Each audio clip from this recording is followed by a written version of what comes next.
Hey, what's up people, my name is Saurav and in this video I am going to show you how to fix Microsoft Word product activation failed.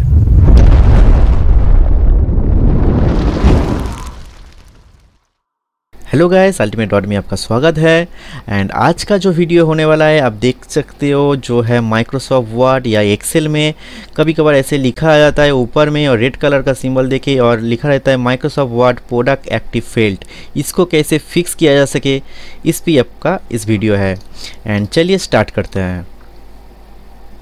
पहले आपको जाना है Windows पे and type करना है this PC and जाना है local disk C में and local disk C open होने का बाद आपको जाना है प्रोग्राम फाइल्स पे एंड उसका बाद जो है कॉमन फाइल ओपन होने के बाद माइक्रोसॉफ्ट शेयर पे जाना है एंड उसके बाद देखिए ऑफिस सॉफ्टवेयर जो है उस पर आपको क्लिक करना है।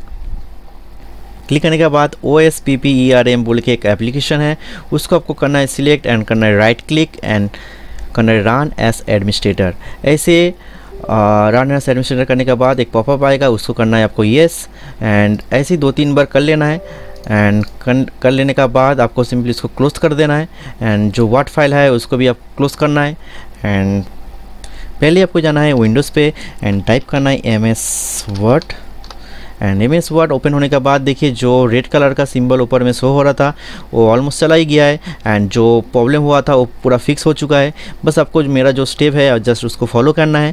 एंड आप मेरे चैनल पे नए हैं तो ज़रूर सब्सक्राइब कीजिए एंड लाइक एंड सब्सक्राइब मत करना भूलिए। और इस वीडियो पे आपका कुछ भी यूज़फुल हो या हेल्पफुल हो तो कमेंट करना मत भूलिए। And thanks for watching, don't forget to subscribe.